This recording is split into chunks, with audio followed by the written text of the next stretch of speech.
We're gonna get started here in just a second. Sorry, y'all. Thanks y'all for being patient. I was trying to get some settings taken care of on this.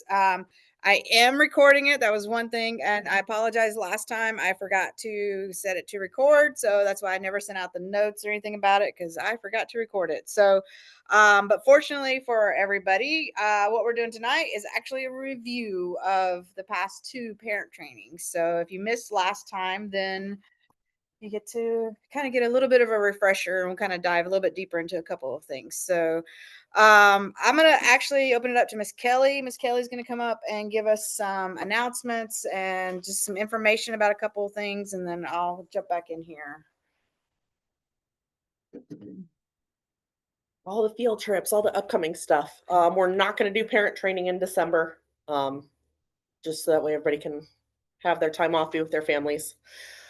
Next week we have the Nutcracker field trip for hangars 3, 4, and 5. That permission slip needs to be signed and come back as soon as possible. I sent out, and I'll send it out again, the family feast sign up. The 21st is going to be a half day. We're going to do a family feast potluck. Everybody can bring food and come have lunch with your kiddos before you take them home. Then when you come back from Thanksgiving break, December 2nd, 3rd, and 4th is Bunny Chick Haven field trip. It's a bunny farm in Navarre. They've invited us to come. Those field trip forms will go home probably Monday. And then coming up, we've got a half day on the 19th of December, and that's Polar Express Day, and then winter break already. So, and then hopefully the resource fair is rescheduled for January 15th at the new building, hopefully. So keep our fingers crossed that that gets done. But I'll keep sending out the information about field trips and reminders and everything, and we'll go from there. Always not much today. All right. Does anybody have any questions about any of the upcoming events, field trips, or half days, or anything like that? You can put it in the group chat if you want. And let me see if I can. Let me look at it. Okay, there. Finally got the group chat open now. Okay. Put it in the or you can put it in the group me. Kelly's going to be here watching watching the group me. So, and I've got the group chat or the Zoom chat opened up too on the TV. On my screen, so I should be able to see that as well. So, so if you have any questions, feel free to pop it in there, and I'll come back to it. I did want to talk real quick about this property destruction form that was sent home with everybody yesterday. If you have not gotten it, just check your kids' folders. I just want to kind of give you just a little background on that. Everybody knows, we know, a lot of our kids have high magnitude behaviors, and we get that. We've always been very accommodating to that, and but at some point though, like, things do start to add up. And so, as you guys know, we're a nonprofit, we don't have a whole lot of extra laying around, and so we are shifting to basically, like, gonna keep a running tally, let parents know when the accumulation of the damaged property or cost for repairs, once it reached the $200 threshold, then we're gonna just kind of basically kind of give you an update and let you know, like, hey, this is what it cost us to fix this, and we'll work with you, but we are going to be asking for repayment for some of those things, once it starts adding up. So like I said, we've always been very accommodating with things, but eventually things just kind of start adding up, and as we move into the new building, things will be brand new, and it's going to cost more to replace things as they get broken. So if anybody has any questions about that form, feel free to reach out to me. I think probably most everybody has my email address or my phone number, or you can always just message me on GroupMe. Anyway, you can stop by anytime. Just feel free to reach out to me for any questions that you may have about that.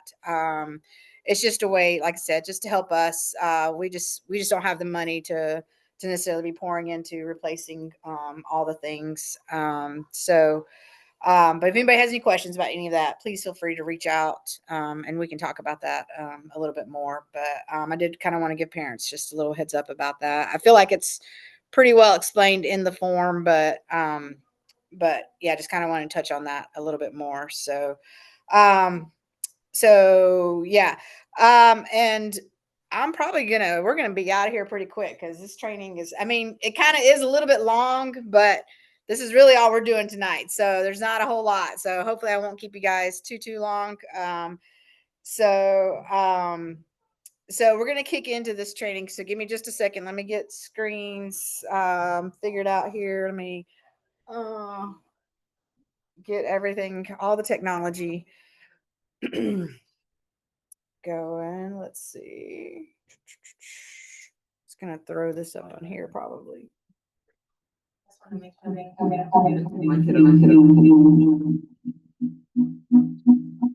Mute.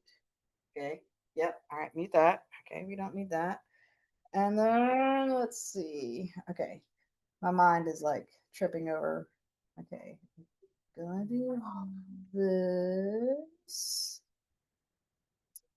And then wait, hold on. Nope. Hold on, wait.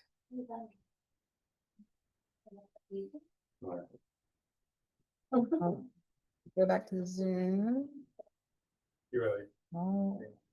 I'm gonna share my screen. All right. Get that. Okay, here we go. We're getting there. All right. This maybe. Let's see. All right. Okay, y'all are seeing the whole thing. So hold on. Let's see. Maybe this. Maybe. Oh, I think I got it. All right. Man, look at that. Woo. Okay. All right. Everybody still with me? I hope so. Okay. All right. Okay. All right. Cool. Let's see. Maria, I see your question about the Nutcracker. Kelly's gonna answer you on that. So, okay.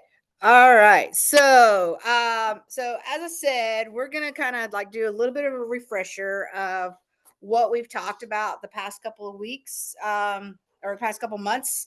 For those that don't have any kind of basis on ABA. This is just, kind of a little bit of an introductory course on that, and kind of teaching you how we do things here at school, because things just look different in an ABA world. Punishment looks different. The way you handle behaviors just looks different. I know some parents might get upset because somebody did something to their kid, and are you not going to do anything about that? And the short answer is kind of no, because it depends on the function of that behavior. So when we know the function of the behavior is attention, then any attention is still attention. And so us getting onto a kid saying, "Hey, stop doing that. Don't do that." That's still giving the attention that they want. And um, so the way we handle behaviors and the way ABA handles behaviors, it just looks different. And so I wanted to kind of go into, again, why ABA works though. It's an amazing tool, um, and the strategies that it uses are just, it's phenomenal. It'll just change your world. So we're just gonna go into a little bit more here. So again, the main thing is the four functions of the behavior. So all behavior is communication. All behavior is saying something, whether it's actual words. Um, so yeah, all behavior is communication. It communicates specific needs or desires. It is vital to recognize the functions of behavior to respond effectively and support positive change in children. Okay. Um, so the golden rule in ABA is that every behavior serves a purpose. Everything serves a purpose. Okay, you can talk about body language, right? Body language. you're communicating something, right? You've heard the examples, when you sit there with your arms crossed, that's giving a signal. That's communicating something, okay? Um, so every behavior serves a purpose. We use the acronym Everyone Eats. Sorry, I didn't realize that was showing up on that. I don't know if I can get that off of my screen. Sorry, I don't. Hold on, maybe. Okay. Anyway, that's not okay. This acronym that I put up on the screen, it's not exactly what I was looking for, but I was in a really hurry today. So it wasn't exactly what I was looking for, but it still covers the four functions of behavior. So we use the acronym, we say everyone eats. So that's EATS. The E stands for escape. So you want to try to get out of a task or a situation. The A is for attention. You want to be seen or heard. The T is for tangible. You want a specific item or activity. And the S is for sensory. You're seeking a feeling or avoiding overstimulation. That's one that we see a lot here in this building specifically is overstimulation. The kids are loud, right? Kids are loud just in general, and then when someone is heightened, then you have yelling starts, and you have one kid yells, another kid yells, and it just kind of creates a domino effect. And in this building in particular, you can hear everything in this whole building, so it just tends to set off things. So we have overstimulation a lot happening with here specifically in the buildings. So those are the four functions. So the main takeaway here is you cannot fix a behavior if you don't know why it's happening. Okay, think about that. You cannot fix a behavior if you don't know why it's happening. Okay, that's why you have to break it down to the function of the behavior. Why are they doing that? And then you can go in and fix or work on the behavior. Okay, so next slide. Let's see. Is it gonna go? Come on. Maybe. All right. Don't get stuck. Dun, dun, dun. Maybe. Come on. You can do it. Okay. I think this is it. Okay. I got it. All right. So, okay. This is going into a little bit more of the functions of behavior. Okay. So, escape. Children often engage in behaviors to escape tasks they find unpleasant. Now, not just children, adults do that too, right? Okay, maybe we call out sick, to work. We're trying to avoid something at work, or maybe somebody at work, but in children, they may refuse to do chores or homework. They want to seek relief from pressure or discomfort associated with those responsibilities. Understanding this motivation helps parents respond effectively. So, again, you can't change the behavior if you don't know why it's happening. So, if they're doing a behavior because they want to escape something, then you counteract that. Okay. And we're going to talk about that too. Okay. So, escape. So, are they trying to get out of something? All right. Or does it give them an uncomfortable feeling? Does it cause them discomfort and they don't want to do it? That's why they're trying to avoid it. So, they're escaping something. Attention. Seeking attention is a common function of behavior. Children may act out or engage in disruptive behaviors to gain their parents' notice or gain their parents' attention, even if it results in negative reactions. Okay, that's what I've been talking about. Negative attention is still attention. So you yelling at your kid to stop doing that is still giving them attention. If they were doing it to try to get your attention, you yelling at them is still giving them attention. Okay. So, recognizing this need for attention enables parents to provide appropriate support and positive interaction. So, that's our key here is we want to flip that script. So, instead of all the negative words or the negative tone or the negative use of everything, we want to flip that and change it into positive. Again, we're going to go into that too here in just a little bit. So, you want to provide positive interactions instead of constantly. I mean, how do you feel if someone's constantly nagging at you? The only attention you ever get from somebody, if it's only negative, how does that make you feel? You don't want to be around them, right? Right? If all they ever do is nag at you, you don't want to be around them. So think about that with your kids. If all you're ever doing is telling them to stop doing this, no, you can't do this. All the negative things, yeah, eventually they're going to do something because they still want your attention, and that's the only kind of attention they're getting. They're still going to do it just because they still want your attention. So we want to flip that script, and we want to be able to reward them and catch them for being good. Okay, we want to reward the things that we do want to see, and again, we'll talk about this a little bit more in detail here in just a bit. um, and then the other two functions of behavior. So the T is for tangible needs. So when a child reaches for a toy, it often indicates a desire for a specific item. This behavior serves as a means to access something they want, showcasing the function of tangibles in communication. Number one thing right now is what? Electronics, right? iPads, phones. They want those electronics. So they want that screen time, right? So that's the number one tangible thing that we see right now. Now, tangible could also be food. Um, but food can also go into the sensory need also, so you kind of have to figure out either one of those. So yeah, so something tangible. This could also be somebody. Okay, so this kind of also straddles the thing of attention. um but um but a tangible could be something or someone, so just keep that in mind, that tangible could be either one of those. Okay. And then the S part, the sensory. Okay. Children also engage with sensory toys to fulfill their need for stimulation. These items provide tactile feedback and enjoyment, highlighting how sensory experiences can drive behavior and learning in playful ways.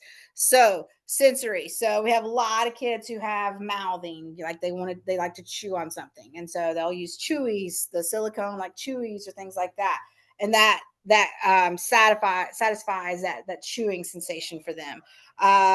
It could be just the pressure, like especially in our little kids, or I know for a while, like weighted blankets were a very popular thing, right? They like that pressure, that sensory need of that deep pressure. And so, but we have vests, we have weighted vests that we put on little kids sometimes, and that helps. That something about just that pressure on them just helps give them that sensory need that just feels something for them.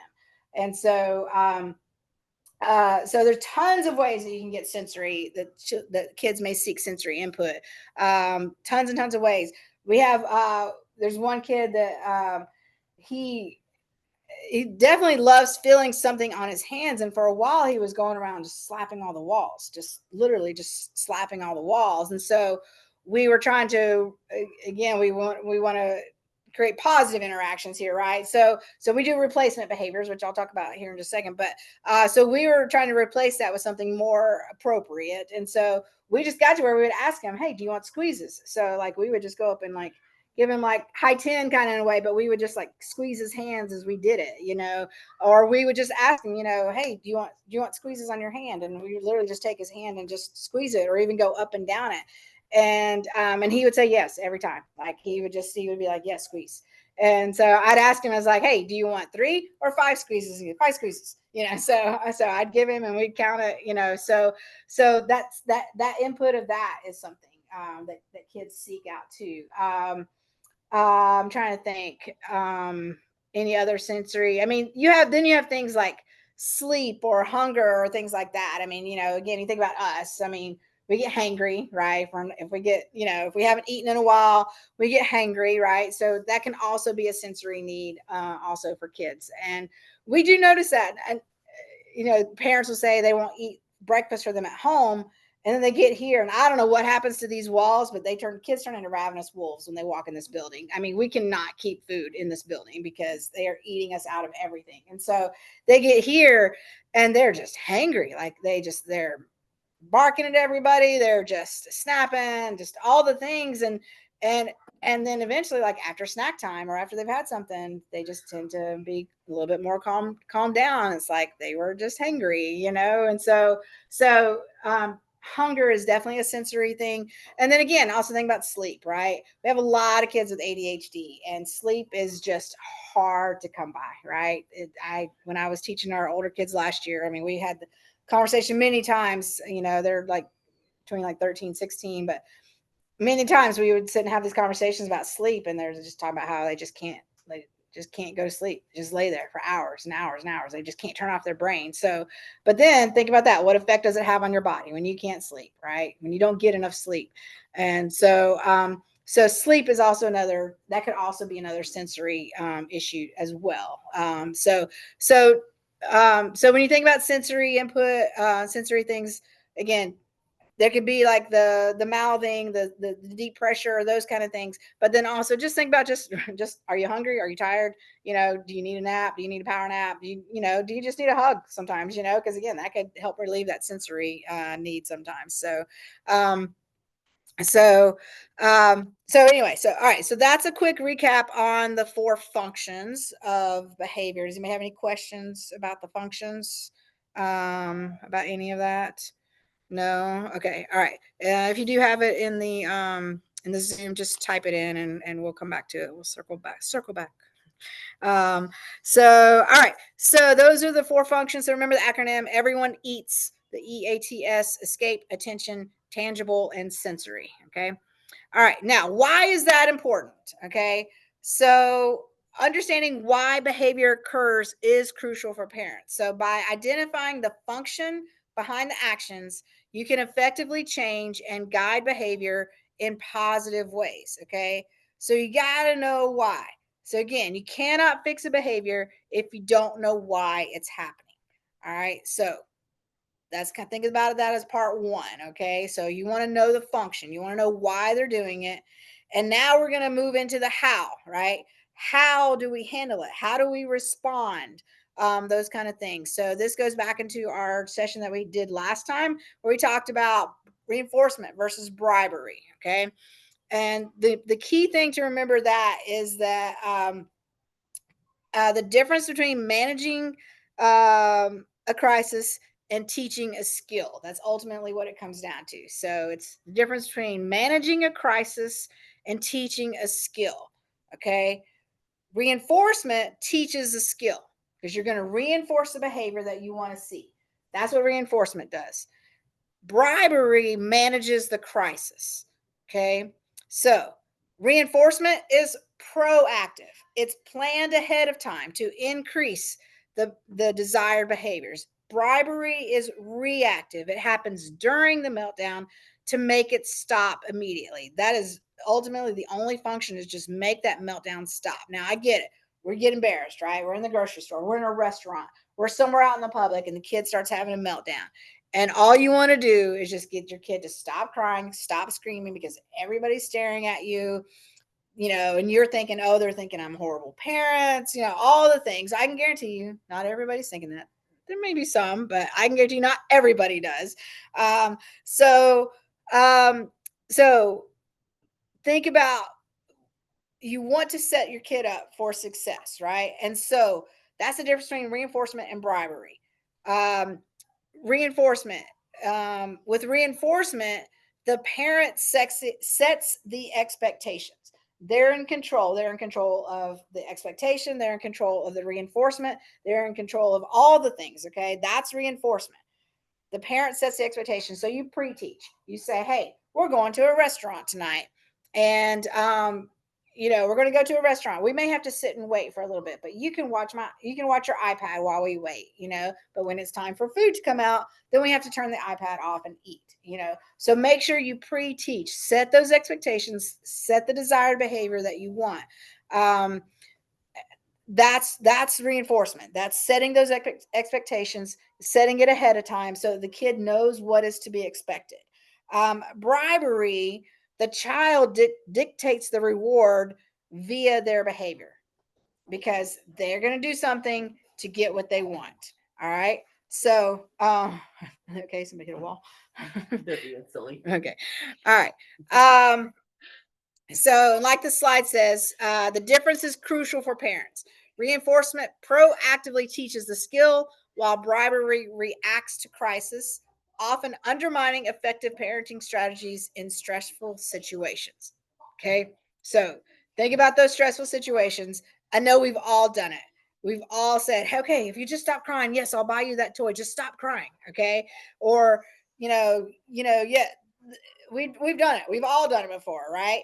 Doesn't necessarily mean that it's right, but I know we've all done it. But this is the point of this, is to teach you a better way to do it, set everyone up for success so that you don't have these again in the future. So let's see. Also, let's see, with I can think, oh yeah. So the other key point with reinforcement versus bribery is the first then rule. This is known by several other things here in the ABA world. We call it the PREMAC principle, or we just call it PREMAC. So we just set it up, the first then rule. So first, it's usually the non-preferred task, but first homework, then iPad time, or first eat and then playtime. So you got to set it up. So first is the non-preferred task, and then they get this. Okay. So make sure you use that phrasing, the first then. Okay. That is a really effective tool, especially for kids on autism. A lot of times they are so black and white. And so that's truly, when you put it in those words of first then, it just clicks in their brain like, okay, well, first this and then this. And they don't, sometimes, a lot of times, they just don't think about that it's really such a non-preferred.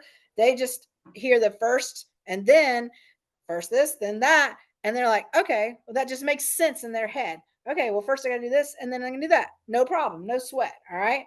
So that works really well, especially on younger kids. I will say, now older kids, it gets a little bit harder to do that with.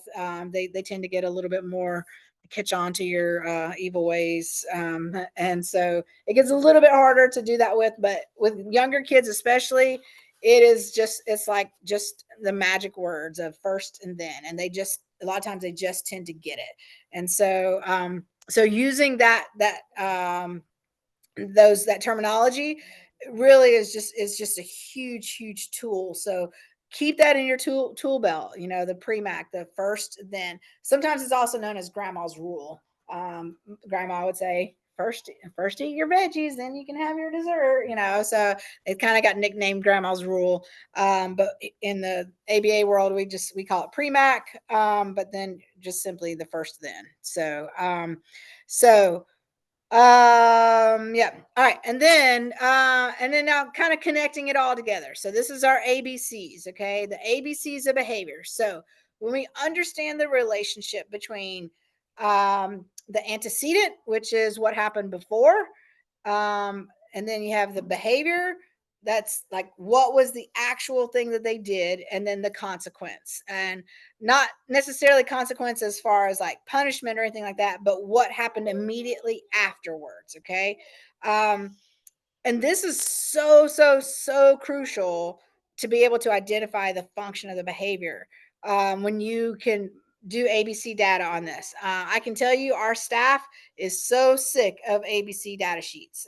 We fill out ABC data sheets like nothing. I mean, we have gone through hundreds and hundreds of those because we track the behaviors all day long. And almost anytime any of us goes to a lead or to Julie and be like, hey, I don't know what to do with this behavior, almost the very first thing every single time is, what's the ABC? What's the data on it? And so understanding the ABCs shows how the function determines the reinforcement. Okay. So again, we're tying this all together. You got the function of the behavior. Why are they doing it? And what happened immediately after? What were we reinforcing? Okay. So look at the antecedent, what happened before. So sometimes this may be hard, especially in a classroom setting when you have multiple kids and there's all kinds of things going on. The teacher may see one thing, the therapist may see something else. Somebody walking by just may see something else. So this can be really hard when you have multiple kids in a classroom. And sometimes it's not always what you think is the antecedent. You may not have seen that maybe this kid actually flipped off another kid in the classroom and nobody saw that. All right. So we may say, hey, what was the antecedent? And the teacher may be like, I don't know. I have no idea. We were just sitting there and all of a sudden he just did this. Well, what nobody saw was that another kid flipped him off or drew a crazy picture or something. So the antecedent can be hard sometimes, but it's important to try to keep up with. So the antecedent, so what happened before, and then the behavior, what did they do? So you want to be very specific about this. Like, what did the behavior look like? So what was observable, what was measurable? Okay, you want to do an non-objective view of the behavior. So you could say, so instead of saying they were mad. Like, well, it really doesn't tell me anything. What was behavior? They hit, they yelled, they kicked me 3 times, So what was observable? What was measurable? Okay. So that's the behavior that we're trying to track. What did they do? The intensity of it, punched a hole in the wall, whatever, called me a name, all those things. So instead of labeling an emotion to it and saying, well, they were upset, well, that doesn't really tell us a lot, right? We need the specifics, right? So what was the actual behavior, so track the behavior, and then the consequence. What happened after it? Okay, this is really, really important, because if we don't understand what happened after it, we may be reinforcing something that we're not wanting to reinforce. And here's the thing to watch out for. If we don't know the function, we can be accidentally using bribery, for the wrong thing. So, for example, if a child is acting out for escape, so they don't want to do something, and you send them to timeout to calm down, what have you just done? You just reinforced that behavior, right? So, because they got exactly what they wanted. They wanted escape. We talk about this in the public schools a lot. If a kid doesn't have anything motivating enough to work for at home, whether there's no parent or nobody checking in on them, making sure they keep good grades, make sure they stay in school, they have no motivation to be at school. So they want to escape. They don't want to be there. So what are they going to do? They're going to get suspended, and they get exactly what they want. They don't have to be at school. So think about the function of the behavior, and think about, that consequence at C. What happened? So if they were trying to get out of doing their homework, or they were trying to get out of doing a chore, and they have a meltdown and they start yelling, screaming, and you're like, just go to your room. Just, you're going to timeout. Oh, you just reinforce the behavior. Yep, they escaped it, right? So think about the function of the behavior, what happens afterwards, and are you accidentally reinforcing that behavior? Because again, if that function was escape, you just let them escape. So again, think about attention. If the function of the behavior was attention and you're yelling at them, you're giving them attention, right? So when we can break down that behavior, the function of the behavior, then you can come up with the consequence that fits that function of the behavior. So, all right, let's see when this. Okay, so yeah, consequences matter. Understanding how consequences can reinforce behaviors is essential for parenting. Matching the consequence to the behavior's function ensures effective responses and encourages positive changes in children's actions. So again, we don't want to accidentally reinforce something that they were trying to do. So understanding the consequence, or what that C part, what happened immediately after, is so crucial, because you might be inadvertently reinforcing something that you're not wanting to, and then you got to start all over again, just about. So, all right. So we're going to talk about a few examples, some scenarios. So a grocery store meltdown or tantrum, right? I think every single parent has probably had this at some point in their life. I have 3 kids and had many of these. Uh, we've all been there. You're in the checkout line. Child sees a candy, or maybe it's a toy or something they want, and they start screaming to get it. Right? They start crying. They start screaming. Kicking their legs. All the things. Right? So step one.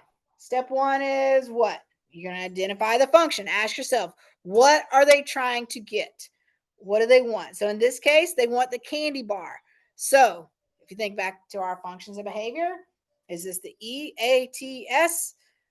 Candy bar is something tangible, right? So this is the T, right? So this is a tangible behavior. They want access to an item, right? So the bribery trap, what not to do. Don't say, if you stop screaming, I'll buy you that candy bar. You're just reacting to that behavior, right? Okay, that's bribery. And why does that fail? Because you might get the peace and quiet for right now, but you've actually taught a long-term lesson here, that screaming gets you candy. Next time, they're going to scream louder because they want something else, or they want 2 pieces of candy because, oh, last time it worked. I screamed, mom got embarrassed, or maybe they don't realize that you got embarrassed, but I screamed, I got a candy bar, right? So that's bribery. Okay. We want to flip that. We want to go into reinforcement. Okay. This is what to do. The reinforcement win. We want to be proactive. So again, proactive, thinking ahead. So that means before you even get there, before you even walk into the grocery store, you set that expectation. So first, we're going to tell them what we want to see. So we're going to tell them, okay, when we get to the checkout line, we're going to stand with quiet hands while I pay, and then you can have a treat. So that was a lot of words, but notice that was the first then. Okay. So if you want to break it down into simple terms, first pay, then candy. Okay. But if they're old enough to understand more, you can say, okay, first you're going to stand with quiet hands and I'm going to pay, and then you can have candy. Okay. So if the behavior happens anyway, do not give them the item during the screaming. Okay.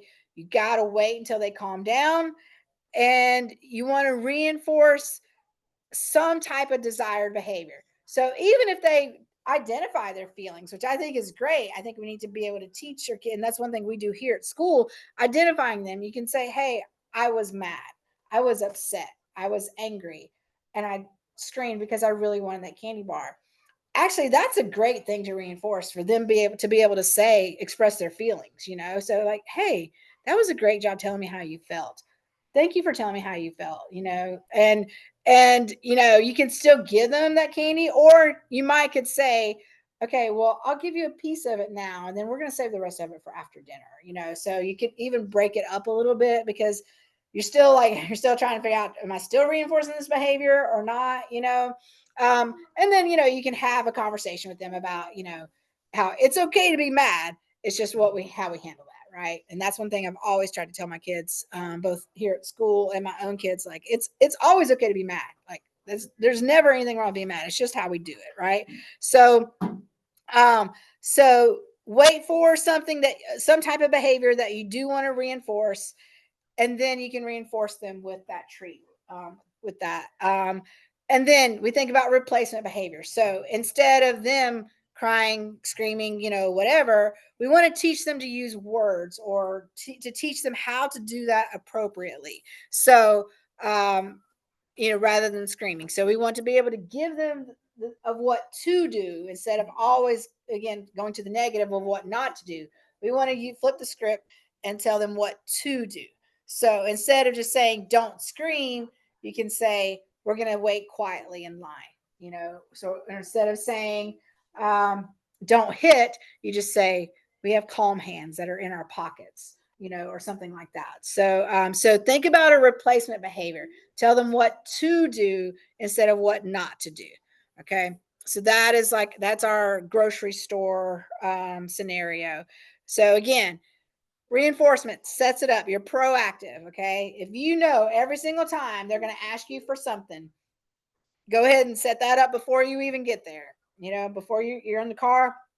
Okay, we're going to the store. We're going into Target, and and set that up ahead of time. So in an ideal world, you would be able to get them something, but still make them work for it. So you could set it up ahead of time, like, hey, we can pick out one toy, from whatever aisle. You want to try to be specific, because you don't want them picking out a Nintendo Switch or something. But you can narrow it down. We can pick out one toy from this aisle. Once mommy's done all of her shopping. Once it's done the shopping, and we can put it in the basket, but we're still not going to open it until we get to the car. So you want to set all of that up ahead of time, so that they know what to expect. Because even if you tell them you can get a toy, well, as soon as you get to that toy, they're going to want to open it, right? So you got to think through that whole scenario, because we can put it in the cart, but mommy still has to pay for it, and you can open it when we get to the car. So you want to set all of that up well ahead of time, so that they know what to expect, so there's not a meltdown. Because they're going to say, you lied to me. You told me I could have it, and which is not untrue, but it wasn't completely true. It's just you had different scenarios in your head of how that was going to play out. So make sure you're very thorough with all the things. Trying to stay like 10 steps ahead of them. Think about every possible scenario, so that you can set that expectation ahead of time, so there's not a meltdown, so there's not the the misunderstanding in their heads. So that's the grocery store tantrum. That was for access to an item. And we're going to talk about another one. So refusing homework. This is a common escape behavior. Okay. Maybe they're sitting at the table and to do homework, or they're they're supposed to be doing a chore. Maybe they throw their pencil or put their head down or start crying or whining, right? So we're looking at the behavior, right? So if you think about it in ABC terms, the A, the antecedent, what happened beforehand. Well, maybe we don't know exactly what's wrong. Maybe they're just sitting at the table and all of a sudden they just start crying. Like, what happened? Like, you didn't even do anything. Okay. So maybe we don't necessarily know the antecedent. We could just say they're sitting at the table, but the behavior, crying, putting a head down, right? So again, that's observable, measurable. All right. If someone were to be able to read this, they would be able, it's almost like a book, to be able to say, picture that in their head of how that is. So the behaviors, they're crying, they're putting their head down, sighing real deep or throwing a pencil, whatever that may be. Okay, so the behavior. All right. So step one, again, you want to identify the function. Okay. Are they looking for a toy? Oh, no, probably not with their head down on the table. Are they looking for a hug? Probably not. Probably not with their head down on the table, maybe. Are they trying to get out of the work? Yeah, probably so. So this is an escape function. They want to avoid that task. The mistake, the pitfall, the common mistake here is the accidental reinforcement. So out of frustration, parents will say, "Well, just go to your room or go to timeout." Right. So again, the function of that behavior was escape, so we just gave them exactly what they wanted. So we just reinforced that behavior. Now, here's how to flip that. Here's the reinforcement, what to do. So again, we go back to our pre-Mac, to our grandma's rule, the first then. Okay, use the first then language. So we can say first, do 2 math problems, and then you can take a break. Okay, so we're still requiring a little bit of work from them. Maybe they don't have to do the whole 60 pages or whatever it is. So, okay, first do 2 math problems, then you can take a break.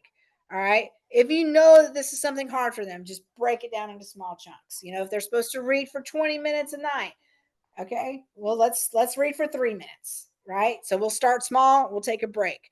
The replacement behavior, so telling them what to do, is to communicate their needs. So instead of throwing a pencil, instead of sitting there crying or whining, instead of them just sitting there in silence, and then they're giving you the body clues, but they're still not using their words, they're still not using the language to be able to communicate their emotions, right? So that's really the key thing is here. We want them to communicate, what do they need, what do they want. And so for them, just simply be able to say, I need a break. Like, or say, I don't want to do this. Okay, I get that, but it is something that's required. So first, just give me one math problem, and then we can take a break. So you're we call it shaping that behavior. We're just kind of breaking it down into smaller chunks so that we can kind of build momentum, right? So that they do something, they get rewarded, and they're gonna be like, okay, well, that wasn't too bad. And then in a little while, then you can go back. All right, well, let's try 3 math problems this time, and then we'll take a break. And they're like, okay, well, that's not too bad, right? So you build that momentum up to be able to get those wins, to be able to change that behavior, and to be able to give them, um, to be able to work through that behavior because they're trying to escape. So you don't want them to escape. So again, but the replacement behavior is getting them to communicate what they need. All right. So them to say, this is hard. I don't want to do this. Can I take a break? All right. Any of those things, all those things, any of those things are huge, huge wins for them to be able to communicate their needs. Right. So, I don't have a slide for this next one, but we'll just kind of talk about like another one. So, and this is for attention. This is an attention example.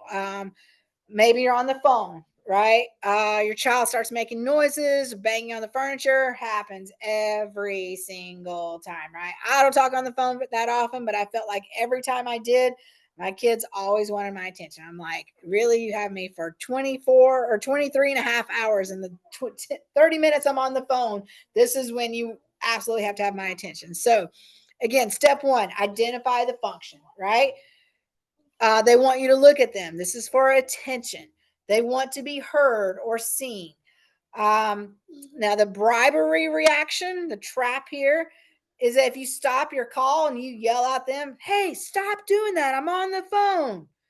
Well, you just gave them attention, right? Okay. So even though it's negative attention, being yelled at still satisfies that need for attention. All right. So we want to flip that. We want to go into reinforcement. We want to reinforce the behaviors that we want to do. We want them to do. So we want to catch them being good before the noise starts. So even if you are on the phone with them and they're sitting there playing quietly, you can say, hey, I love how quietly you're playing right now. Right. So giving that attention for something that you want them to continue doing, that's what we want to do. We want to catch them while they're doing the desired behavior. And then so that's like that's beforehand. All right. So we want to catch them being good. But then we talk about replacement behaviors. Okay. So instead of yelling at them, hey, stop being so loud, I'm on the phone, we can give them a replacement behavior where they can appropriately get your attention. So if they tap you on the arm or they come to you quietly and be like, oh, mommy, excuse me, or mommy, I just need this. So if they can do that in an appropriate way, that's still better than them yelling, crying, screaming, doing all those things to get your attention. That's still way more appropriate than all the other things. So even if they are interrupting you, they're doing it in an appropriate way. So when the function of behavior is attention, teach them how to get your attention in the appropriate ways. Okay. All right. And then, all right. So a couple kind of tips here again, replacement behaviors. All right. So in order to foster lasting change, you want to teach replacement behaviors and pair them with verbal praise, ensuring that children understand what actions are desired and how to achieve them. Okay. We do this all the time here. Okay. I just the other day, I think Monday, I was talking to somebody up front and a kid, he wanted my attention and he stood there and he waited for about 3 minutes and it was so beautiful. And he was standing there and I acknowledged that he was there. I looked at him, I just kind of held my finger up. I was like, just a second. I was finishing my conversation with the adult. And then when I was done with that, then I turned to him and I told him very first thing, I was like, hey, thank you so much for waiting patiently, waiting quietly for me to get done. I was like, that was amazing. I came back, he was in Miss Tracy's room. So I came back and I told Miss Tracy, I was Miss Tracy, give him a whole bunch of points because he just waited very patiently for me to get done with the conversation. So again, you want to verbally tell them the right thing that they're doing and you want to reinforce that. Okay. So that's the importance of replacement behaviors. We can't just stop a behavior. We have to teach them what to do instead.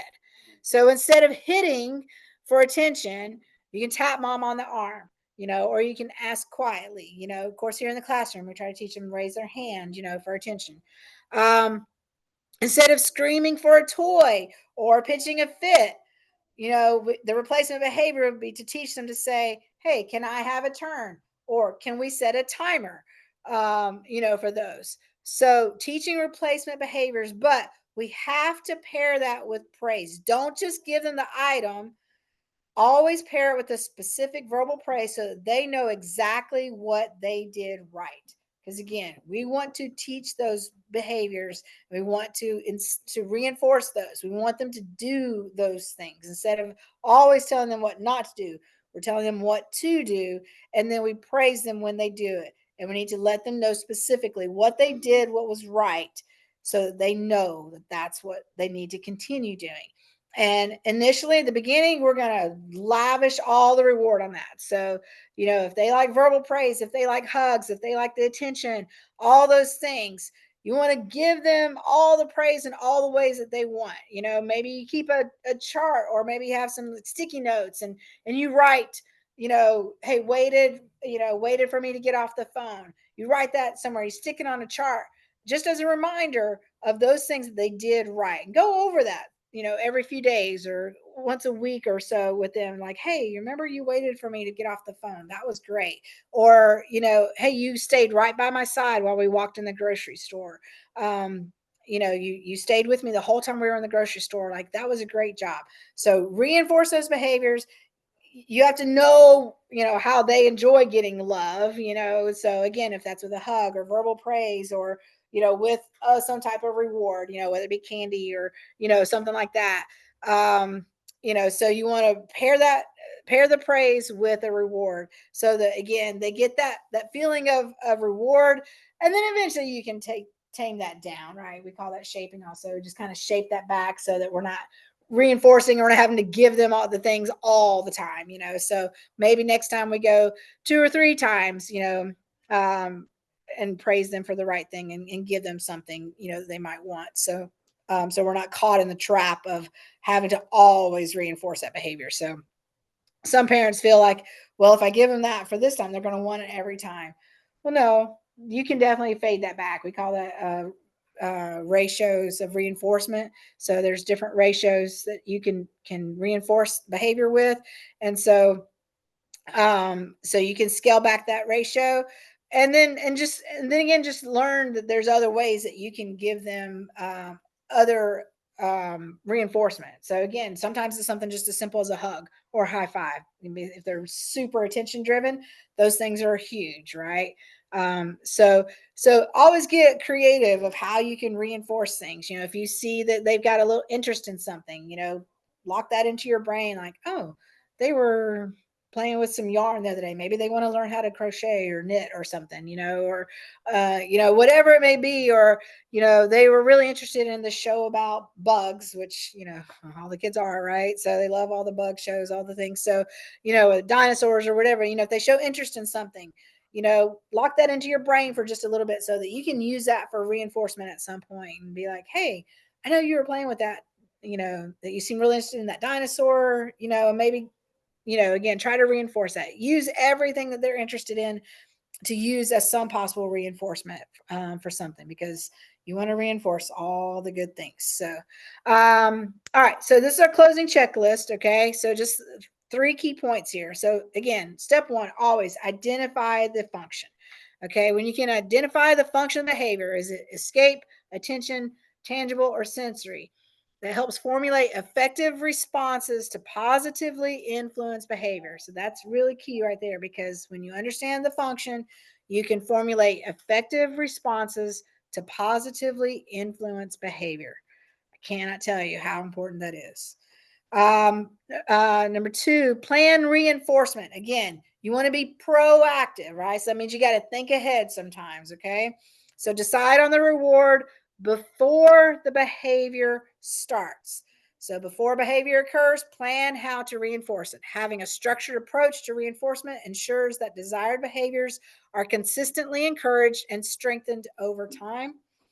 And then the number 1 key, this is always, whenever I've gone to baby showers or things like that, and they always have you, write some word of advice or tips for the new parents. My number 1 thing that I would always write in those books was to be consistent. Okay, be consistent with everything. We're talking about ABA, we're talking about reinforcement, right? So you want to reinforce every single time while the skill is new. All right. Again, that can be a little overwhelming at first, but while that skill is new, we want to hammer it in that this is what they are supposed to do. And again, once it starts becoming more habit, then we can scale back on that reinforcement. But consistency is key for success and behavior change. Reinforcing positive behaviors regularly helps children understand expectations and increases the likelihood of those behaviors being repeated. Um, I heard a stat one time that said for a neurotypical person, it may take them 3, maybe 4 times of a repeated behavior before they get it. For someone on the spectrum, it could take 1,500 to 3,000 times of repeated action.